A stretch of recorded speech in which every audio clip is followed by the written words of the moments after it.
Esse é o Mundo em Revolução e nós vamos falar agora sobre a situação na Ucrânia, hoje dia 25 de fevereiro de 2025, 8 horas da manhã aqui no Rio de Janeiro, 1 hora da tarde lá em Kiev, no momento que eu gravo esse vídeo, e tivemos mais um grande ataque com drones e mísseis russos contra a Ucrânia de ontem para hoje.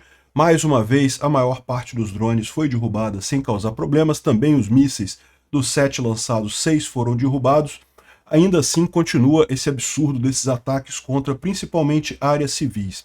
A gente tem algumas boas notícias no front aqui, né? Os russos acusam que os ucranianos já estão no centro de Torezk, ou seja, a retomada de Torezk parece que está indo com bastante força aqui pela Ucrânia, nessa região que havia sido tomada pelos russos há pouco tempo. Em outros lugares, os russos tentando avançar e não conseguem ir a lugar nenhum, ou seja, a linha de frente continua no mesmo padrão que a gente viu nos últimos dias, né? Agora, no ponto de vista diplomático, temos um monte de coisas decorrentes do dia de ontem, né? Por exemplo, a ONU aprovou a resolução condenando a Rússia e aprovando, né, condenando a invasão da Rússia com a Ucrânia, aprovando a resolução proposta pela Ucrânia. E, infelizmente, a má notícia é que os Estados Unidos, pela primeira vez, votou do lado da Rússia, o que é uma coisa absurda, completamente absurda. Se a ONU realmente servisse para alguma coisa, isso faria diferença. É que a ONU não vai fazer diferença nenhuma essa resolução, não muda nada, né? Mas, de qualquer forma, é preocupante isso. Ontem teve também um encontro do Trump com o Macron, e chegou a ser engraçado. É o que eu falo para vocês, não tem como argumentar contra a Ucrânia e a favor da Rússia. O Trump falou um monte de besteira, foi checado pelo Macron, ficou feio pra caramba pro Trump no final das contas, e a prova maior disso é que as trumpetes por aí e as russetes por aí não estão nem divulgando essa conversa direito, porque ficou muito feio para o Trump as besteiras que ele falou sendo desmentidas pelo Macron ali, né? Bom, a gente tem a informação de que a Europa propôs um acordo de terras raras com a Ucrânia, olha que coisa bacana, e também o Putin, para compensar, ofereceu um acordo de terras raras com os americanos, oferecendo as terras raras que estão em Luhansk e Donetsk, aqui da Ucrânia ocupada, né? Eu não preciso nem explicar para vocês o quão absurdo é esse tipo de coisa, mas o que eu quero chamar mais atenção é justamente para o fato de que, se não tiver paz, esses acordos, nenhum desses acordos faz sentido nenhum. E esse é o problema pelo qual a Ucrânia precisa ganhar essa guerra, né? Se essa coisa toda se tornar uma relação comercial, quem é que oferece mais para ganhar a guerra? Né? É lógico que a Rússia pode oferecer mais que a Ucrânia. O problema é que, no final das contas, sendo uma coisa de guerra, sendo uma conquista ilegal, não tem como isso se resolver de forma pacífica. Ou seja, não tem como explorar isso de forma pacífica. No final das contas, vale zero qualquer coisa que a Rússia oferecer para os Estados Unidos, né? Vamos falar sobre esses e outros assuntos em detalhes. Essas notícias foram sugeridas por Peter Preso Amanhã, Estação Verão e várias outras pessoas. Obrigado aí ao pessoal que sugeriu notícias lá no nosso site, no wrevolving.com, e obrigado a você que está assistindo o nosso vídeo. Se você gosta do nosso conteúdo, por favor, deixe o seu like e se inscreva aqui no canal, né? Pois bem, como vocês podem ver... antes da gente entrar no assunto, o pessoal mandou alguns vídeos lá da ajuda nossa, lá da rifa. Eu já mandei o dinheiro para eles já compraram o material aqui. Esse daqui é o pessoal do GUR lá em Odessa, falando sobre o material de guerra eletrônica que a gente comprou para eles, que a gente mandou o dinheiro para eles comprarem, né? Eu vou tocar aqui para vocês. Доброго дня. Ми підрозділ розвідки. Дякуємо Пітеру та його каналу Мунду Енір Лусау та його підписникам за допомогу в придбанні РЕБу. Слава Україні! Bom, eu não entendo ucraniano, mas eu vi ele falando canal Mundo e Revolução ali, né? Aqui também o pessoal... Esse aqui foi o pessoal da Guarda Nacional Ucraniana em Kiev, que também o pessoal decidiu ajudar lá. O Alex Silva decidiu mandar ajuda para eles por lá também. Deixa eu tocar o agradecimento deles aqui. Dear friends, army is not only weapon, it's tons and tons of papers. So we at the National Guard want to say thank you to the Peter and all the members of the channel Mundo M Revolution. Thank you and Slava Ukraini! Героям слава! Então isso daí, Slava Ukraini, Heroin Slava. E também o pessoal, os brasileiros lá que estão lá com o Alex Silva, que também receberam aqui alguns utensílios que eles estão precisando lá. Tem chegado muito brasileiro lá, e aí eles precisam organizar casa, geladeira, fogão, esse tipo de coisa, para esses brasileiros terem onde morar por lá, né? Queremos agradecer o Peter, do canal Mundo e Revolução, e agradecer pelos todos que nos ajudaram a contribuir para a compra dos objetos e aqueles que compraram a rifa. Slava Ucrânia! Então é isso daí, galera. Tá indo tudo bem. Depois eu vou mandar a prestação de contas direitinho, com os recibos e coisa e tal, mas tá tudo indo de acordo com isso daqui. E em março tem nova rifa para quem quiser participar, tá? Pois bem, falando sobre o ataque de ontem para hoje lá na Ucrânia, foi uma quantidade realmente grande de drones aqui. O grande de drones e mísseis, eu tenho a tradução disso aqui, na noite de fevereiro, 25 de fevereiro, ou seja, de ontem para hoje, o inimigo atacou com 213 drones Shahid e também drones simulados, né? Drones que não têm explosivos, são usados apenas como simulação, em várias direções, Orel, Briansk, Kursk, Primorov, Artarsk. Teve também 7 mísseis Ra-101, mísseis de cruzeiro, lançados a partir de Tu-95, né? Dos 7 mísseis lançados, 6 foram derrubados e 133 drones Shahid também foram derrubados. Outros 79 drones também foram derrubados por sistemas de guerra eletrônica, ou seja, no final das contas, o efeito foi muito pequeno desses ataques russos contra a Ucrânia, né? Agora, infelizmente, ataques feitos em Kherson ontem foram ruins, né? Os russos fizeram ataques na cidade de Kherson. Kherson é essa cidade aqui, bem na linha de frente aqui, né? Eu estive lá em Kherson em novembro do ano passado, e realmente a situação aqui é crítica, justamente porque os russos, chateados porque os habitantes de Kherson nunca aceitaram o domínio russo. Essa área toda aqui teve dominada pelos russos em 2022. Os habitantes de Kherson nunca aceitaram os russos, sempre trabalharam contra, sempre sabotaram os russos. Quando os russos foram expulsos, finalmente, eles ficam bombardeando Kherson para infernizar os moradores da cidade aqui. E ontem não foi diferente, infelizmente, 4 mulheres morreram, 31, 43, 71 e 48 anos. Um homem de 54 anos morreu também e uma garota de 15 anos, infelizmente. Foram 2 bombardeios em áreas residenciais, em distritos residenciais, não tem nada, nenhum objeto militar próximo, ou seja, só covardia mesmo. Como é muito perto da linha de frente, os russos podem usar artilharia simples, não precisam usar drones nem mísseis para fazer esse tipo de ataque. Realmente muito triste isso, né? Bom, a gente teve a informação de que a refinaria de Ryazan foi desligada depois do ataque de ontem dos drones ucranianos, né? Então isso é uma boa notícia. A refinaria de Ryazan, como a gente falou, é uma das maiores refinarias russas, então ela ficando desligada prejudica a Rússia aí, economicamente e no esforço de guerra, né? Excelente notícia.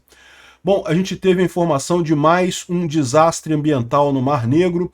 Um navio Ashamba da Academia de Ciências Russa, com 200 litros de combustível, afundou em Novorossiysk, né? Novorossiysk é esse porto aqui, que pertence à Rússia, aqui, esse porto aqui, fica exatamente nas mesmas águas do porto de Sevastopol, né? Às vezes tem umas russetes que falam assim, não porque a Rússia precisa de Sevastopol, porque é o porto de águas quentes, não sei o que. O Novorossiysk está aqui, ó.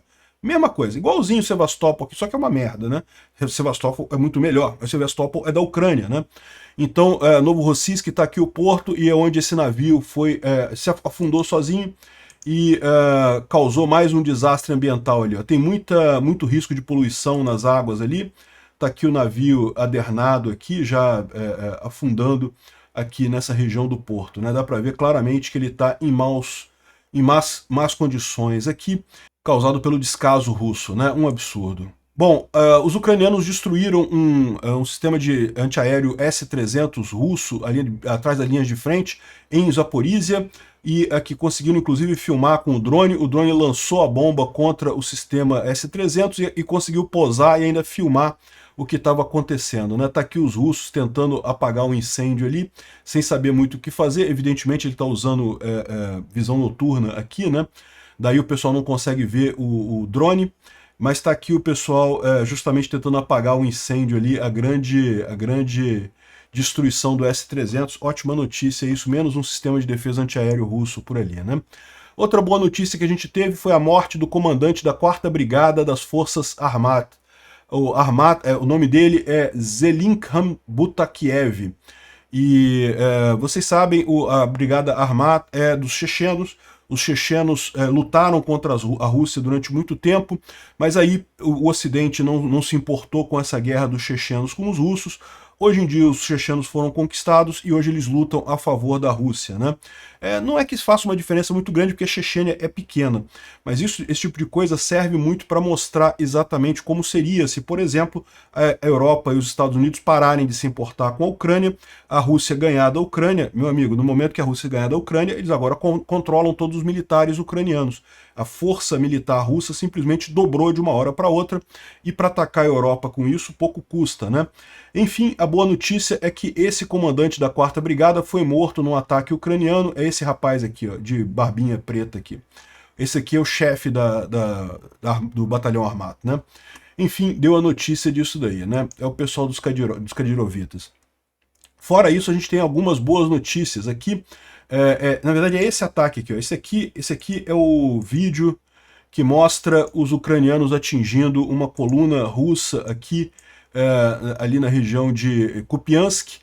E aqui tem os russos falando sobre esse assunto, tá? A tradução aqui, ó, que é muito engraçada. O pessoal agora está totalmente impossível. Como isso é possível? Nós queremos chegar em Lviv, tomar Nikolaev, Odessa. Aqui estamos ontem, a gente tentando avançar do nosso lado e não conseguimos chegar nem na cidade já liberada de Lozova. Então aqui, ó, a coluna russa saiu daqui, tentou chegar aqui em Lozova, que é uma cidade que, em tese, já está controlada pelos russos, e não conseguiu chegar aqui porque teve um banho de drones ucranianos e destruíram todos os tanques, né? Então, se a gente quer chegar em Lviv, vocês têm que sair da retaguarda e tomar o lugar dos pessoal que morreu, né? O cara que está na linha de frente, o russo que está na linha de frente, está reclamando que está morrendo gente pra caramba da linha de frente, e ele sabe que tem um monte de soldado na retaguarda, ninguém da retaguarda quer ir pra linha de frente, por óbvio, para morrer, né? E daqui tá a situação. Pô, vocês não querem chegar em Lviv, né? Não falam de chegar em Lisboa, tomar Berlim, tomar Washington e coisa e tal? Pois é, meu amigo, não conseguem chegar nem em Lozova. Essa é a situação dos russos ali, né? Outra coisa curiosa foi isso daqui. Os russos botaram no Telegram deles, né, um ataque ucraniano, segundo eles, na linha de frente em Toretsk. Só que o pessoal pegou essa imagem, fez a geolocalização aqui e chegou à conclusão de que é aqui, ó, é bem no centro de Toretsk. Ou seja, os ucranianos já retomaram toda essa parte aqui. Se a batalha está acontecendo nesse ponto aqui, é porque toda essa área de Toretsk já foi retomada pelos ucranianos, né? Então, excelente notícia isso daqui. A gente está vendo o mesmo que tem acontecido nos últimos dias, os russos totalmente incapacitados de avançar, em alguns pontos até os ucranianos tomando a iniciativa agora na linha de frente, né? A gente não espera nenhuma grande contraofensiva ucraniana nos próximos meses, mas em algum momento da primavera e do verão, eu acredito que vamos ter mudanças significativas do ponto de vista militar nessa guerra, né? Vamos ver como é que vai ser a questão do lado diplomático. O Instituto para o Estudo da Guerra fala aqui sobre os 3 anos da invasão russa da Ucrânia e basicamente faz uma recapitulação aqui do que aconteceu. A gente já falou sobre isso ontem, então não vale a pena a gente repetir, né? E bom, algumas notícias têm circulado aí, tem que tomar cuidado, tá? Tem muita Russete circulando notícia aí dizendo que, não, olha só, por exemplo, que o Trump teria ordenado o fechamento da base militar americana em Alexandropoli, na Grécia, por um pedido do Trump, por um pedido do Putin, do Xi Jinping e da Turquia, do Erdogan e coisa e tal, e os Estados Unidos teriam saído de lá. Isso foi desmentido pelo Marco Rubio, foi desmentido pelo Trump. Não fecharam base nenhuma em lugar nenhum, né? É lógico, tá, o pessoal querendo, de um lado, os democratas querendo desmerecer o Trump, de outro lado, são as Russetes querendo incentivar o Trump a fazer besteira, né? Então tem que tomar muito cuidado, tá rolando muita fake news por aí. Agora, é lógico, o Trump não se ajuda, né? O Macron se encontrou com ele na Casa Branca ontem e, em determinado momento, o Trump falou que, olha só, a Europa está emprestando dinheiro para a Ucrânia e eles estão recebendo dinheiro de volta.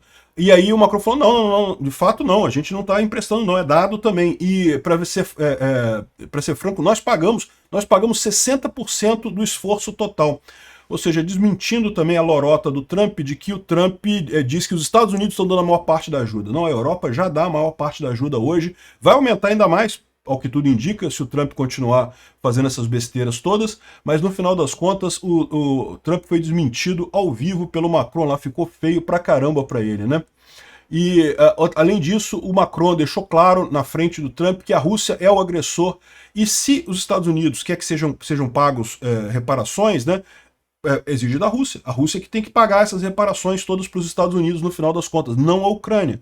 A Ucrânia é a vítima nesse caso, a Ucrânia foi invadida. Se tem alguém que vai ter que pagar reparações para um monte de gente por muito tempo ainda, vai ser a Rússia no final das contas, né?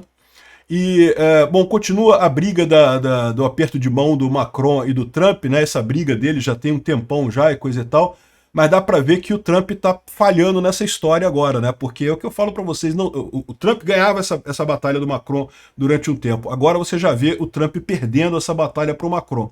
Eu não gosto do Macron, eu gosto do Trump. Mas nessa situação aqui, o Macron está absolutamente certo, o Trump está absolutamente errado, e isso mostra na fraqueza do Trump de se expressar nessa situação.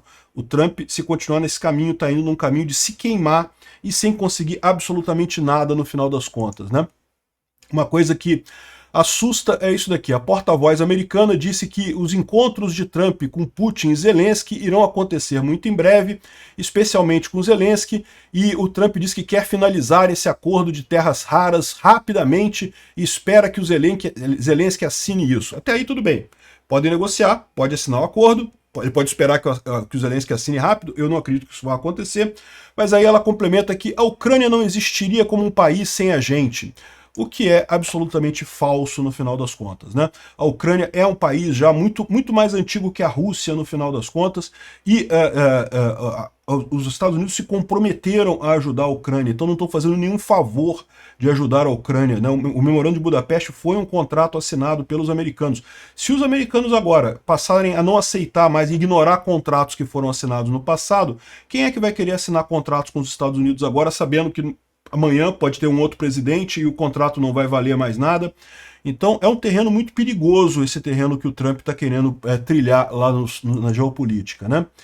Bom, a Europa tem se mostrado muito mais amiga da Ucrânia. A Ursula von der Leyen anunciou 3,5 bilhões de ajuda militar para a Ucrânia da Comissão Europeia. A gente sabe que tem mais outros pacotes vindo, a Inglaterra também prometeu não sei quantos bilhões, tem um monte de pacote de ajuda militar indo para a Ucrânia.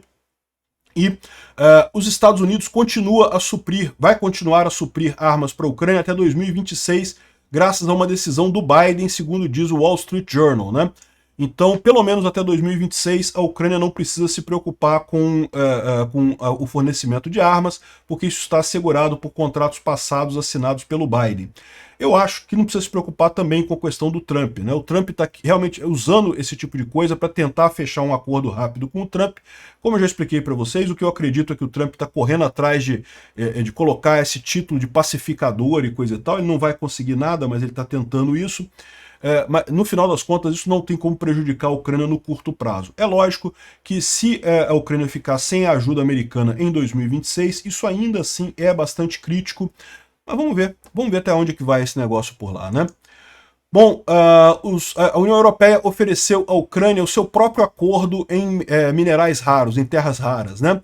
E a Ucrânia pode suprir 21 dos 30 materiais críticos que a Europa precisa, e a gente vai colocar valor nessa proposta. A gente quer um acordo que seja benéfico para os dois lados. Eu acho isso uma coisa excelente, não vejo problema nenhum nisso daí.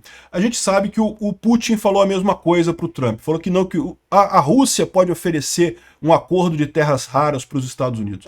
A estratégia agora está clara. O que o Putin estava querendo com essa história toda de terras raras é criar um leilão. Quem oferece mais para os Estados Unidos? E nesse caso é lógico que a Rússia pode oferecer mais para os Estados Unidos. A Rússia tem um território muito maior.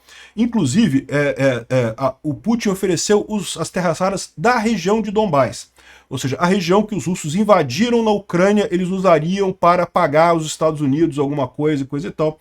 O que é um completo absurdo, porque é aquilo que eu falo para vocês. No final do dia, se você não tiver paz no mundo, todos esses acordos de depósitos de terras raras e que não sei o que lá, não valem bolota, porque vai estar todo mundo brigando, ninguém vai conseguir explorar coisa nenhuma. É o caso que acontece com a Ucrânia hoje, com os enormes depósitos de gás em Poltava. A Ucrânia tem uma riqueza enorme, não pode explorar, por quê? Porque tem guerra ali do lado. Como é que você vai botar pessoal para fazer cavar poço de petróleo, checar, fazer sondagem? Fazer negócio requer a paz. E você só tem paz se você punir o agressor. Enquanto o agressor ficar sem punição, não vai ter paz no mundo. E aí não adianta negócio com terras raras de A ou terras raras de B, no final das contas, né? Isso foi o que disse, inclusive, a embaixadora da Ucrânia na ONU. Se a agressão for justificada e a vítima for culpada por sua resiliência, então nenhum país está seguro. Ou seja, é aquilo que eu sempre falo para vocês aqui. Se você não pune o país que agride outro país pacífico, a gente nunca mais vai ter paz no mundo. A gente vai caminhar para um mundo em que cada vez vai ter mais agressão, mais agressão, mais agressão, todo mundo perdendo dinheiro, todo mundo ficando na merda. Essa discussão de quem dá mais terra rara é totalmente inócua nesse sentido, né? Bom, por falar em resolução da ONU, essa resolução da Ucrânia condenando a Rússia foi aprovada, mas o que chama a atenção é justamente os países que votaram contra, né? Os Estados Unidos votou contra. De novo, resolução da ONU, a verdade é que não quer dizer nada. E é aquilo que eu falo para vocês, a ONU falhou como instituto, por isso que eu sou a favor de fechar a ONU. Não serve para nada, mostrou, o grande objetivo da ONU era impedir uma nova guerra na Europa, a gente está com uma guerra na Europa agora e a ONU não consegue fazer nada, então não tem muito o que dizer disso daqui, né? Alguns pontos importantes, países que se abstiveram, o Brasil se absteve, uma vergonha isso. Tá? Eu, como brasileiro, considero uma vergonha o Brasil ter feito abstenção nesse caso, porque é óbvio que a Rússia está errada, é óbvio que a Ucrânia está certa. Mas fazer o quê, né? A gente tem um líder que é um pamonha, um idiota, um corrupto pinguço. É lógico que ia fazer uma besteira dessa. Agora, eu, pessoalmente, fiquei muito preocupado porque a Argentina também se absteve. O Milei sempre deixou muito claro o apoio dele com a Ucrânia. Eu sei que o Milei está negociando acordos comerciais com os Estados Unidos.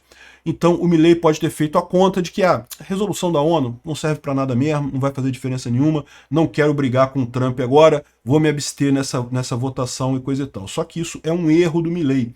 De novo, Milei, olha só, não adianta nada acordo de porcaria nenhuma se um país pode invadir o outro e ficar por isso mesmo. A gente nunca vai ter paz. O próprio Trump está se enfraquecendo absurdamente. Você está querendo um acordo com os Estados Unidos, o que seria uma coisa ótima para a Argentina, não vou dizer que não, seria excelente isso, sem dúvida alguma, mas do jeito que está, o Trump não vai chegar no primeiro ano de mandato dele. Essa política do Trump é suicida. Então eu não sei não gostei da posição do Milei nesse caso aqui, né? Mas a maior parte dos líderes do mundo livre votou a favor da Ucrânia, o que é importante, o que mostra como o pessoal está do lado correto, né? O Marcelo, hoje do Mundo Militar, destacou também o discurso do Peter Pavel, né, que é o presidente da República Tcheca, fortemente pró-Ucrânia, e ele lembrando o caso do Neville Chamberlain, né, o primeiro-ministro britânico que tentou apaziguar o Hitler, né, oferecendo 20% da Tchecoslováquia. O objetivo dele era muito nobre, né, vamos acabar com a guerra, é a paz do nosso tempo, a paz que pode ser obtida no nosso tempo e coisa e tal. E é lógico, todo mundo sabe como isso acabou, o Hitler usando esses 20% da Tchecoslováquia e percebendo a fraqueza do pessoal, que ninguém queria comprar guerra com ele, aí que ele se animou e invadiu a Polônia logo em seguida, invadiu o resto da Tchecoslováquia, invadiu a Polônia, e a gente acabou na Segunda Guerra Mundial, que custou muito mais caro para ser resolvido no final das contas. Agora, em 2025, o Trump quer oferecer a Putin 20% da Ucrânia para evitar uma guerra mundial. O que ele vai conseguir é mostrar fraqueza e causar essa guerra mundial. Se alguém é contra a Terceira Guerra Mundial, tem que ser a favor da punição da Rússia e a vitória da Ucrânia. É a única maneira de evitar uma Terceira Guerra Mundial. E com olha o que eu estou falando, com esse falatório todo do Trump, o que está acontecendo aqui? Hoje a China rompeu cabos militares que ligam Taiwan a ilhas que são de Taiwan. Tá? O pessoal talvez não saiba, mas a Taiwan é essa ilha grandona aqui, mas também tem ilhas pequenas aqui bem próximas do território da China que também são de Taiwan. E tem cabos de internet que ligam essas ilhas à ilha principal de Taiwan, e a China rompeu vários cabos aqui, parece que algumas ilhas estão totalmente sem comunicação depois desse ataque chinês, né? É lógico, se agora os Estados Unidos não vai se opor a um país invadir outro país, a China se anima. Daqui a pouquinho Taiwan tá na merda, Taiwan já deve estar olhando nervoso com essa história que, pô, caramba, se os Estados Unidos não vai proteger Taiwan, já era, de novo. Ou o Trump assume rápido a liderança dessa história, começa a mandar armas para a Ucrânia para derrotar a Rússia, ou esse mundo, meu amigo, essa paz que a gente está vivendo hoje vai acabar muito rápido no final das contas, né? Felizmente, a população do mundo sabe disso também. Teve várias manifestações pró-Ucrânia no mundo todo. Isso aqui foi em Chicago, isso daqui foi em Londres, isso daqui foi em Portugal, aqui em Lisboa, manifestação a favor da Ucrânia. Aqui foi em Budapeste, na Hungria, sabe, do Orbán, uma enorme manifestação a favor da Ucrânia em Budapeste, aqui em Bruxelas, enfim, um monte de manifestações, né? E aqui, ó, até também na Geórgia. A Geórgia, vocês sabem, é um país que tem muitos traços, muitas ligações com a Ucrânia, né, justamente porque ambos também são feridos da mesma forma pelos russos, né, são atacados da mesma forma pelos russos. Se você for ver aqui na Geórgia, eles têm o exato mesmo problema. Isso daqui é uma, entre aspas, região separatista, de um movimento separatista que nunca existiu na Geórgia de fato. E tem um outro aqui também, essa Ossétia do Sul aqui também, é outra, entre aspas, região separatista da Geórgia. Então o pessoal da Geórgia entende o problema da Ucrânia e da mesma forma os ucranianos o problema da Geórgia. Existe apoio mútuo entre os dois países muito forte e tem que haver apoio mútuo de todos os países do mundo a favor da Ucrânia e contra a Rússia. É a única chance que a gente tem de um futuro pacífico. Obrigado por assistir o vídeo até o final. Se gostou do conteúdo, não esqueça de deixar o seu like, isso ajuda o canal a crescer e a chegar para mais gente. Se não gostou, deixe o dislike e explique nos comentários como podemos melhorar. Comente também sugestões de temas que podemos trazer por aqui. Comentários insultuosos ou defendendo ditaduras e criminosos de guerra serão sumariamente bloqueados. Agradeço a compreensão. Se ainda não é inscrito no canal, considere se inscrever clicando no botão inscrever-se abaixo e marcando a campainha para todos os avisos. Se quiser ajudar o canal, veja no nosso site como você pode fazer isso.